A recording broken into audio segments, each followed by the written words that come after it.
تو خدا را دیده سودا کن. آیا نمی‌بینید همین سوداگر که پروردگار را می‌بیند؟ تو با سکه و صورت سودا نکن. تجارت تو با آدم از داد و گرفتت با خداست. امروز بعضی وقت آدم‌ها از بس که کمتر داراییشون خوبتر میشود، بالای پای خودش از دیدگاه اقتصادی استوارتر میشود، عقلش گم میشود. برعکس باید باشد. هر چقدر مستحکم شدی، اما قدر عقل استوارتر باید باشد. به اساس یا از روی به انصافی نرخ گذاری کردن این تشه بر ریشه زدن است. در تجربه می‌بیند، می‌سوزد، باخت دارد، برد ندارد. یک عمر ناله میکند اما سوزش دارد، عبرت ندارد، عقل به کار نمیبرد که سببش فریب مسلمان است یا به انصافی در نرخ‌گذاری است. بخصوص در روزهایی که مردم با اون نیاز دارند، نرخ‌ها بر زیاد برداشته میشوند. این منتهای به ایمانی، به وجدانی و به ادبی و به اخلاقی و به سوادی نرخ‌گذار است. اون موادی که امروز مثلا 20 سامانی است، اندک بعد نگاه میکنیم که 50 سامانی شد. اساس ندارد که بالاش نرخ گذاشته باشد. اگر 2 سامانی 3 سامانی قیمت کرد، فهمیدن ممکن است. ببینید فروشنده در اون افتخار میکند که من همین چیز 20 سامانی را 80 فروختم.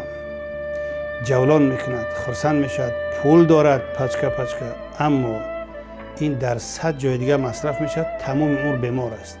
از دیدگاه روح و روانی، از دیدگاه اهل بیت بستگانش، مال مؤمن مار خانش برد. این مار جایی را میگزد. این سنت الهی است. فریب کردن هیچ وقت راه بردن نیست. بلکه باخت است، ناکامی است و عاقبت پشیمانی است. علاوه بر اینکه اخلاق و ادب کاسته هست، از همون کسانی که نرخ را به اساس بالا میبردارند، گویا که دیگر خدای ایمان و وجدان انسانی است، گویا نادیده میگیرند.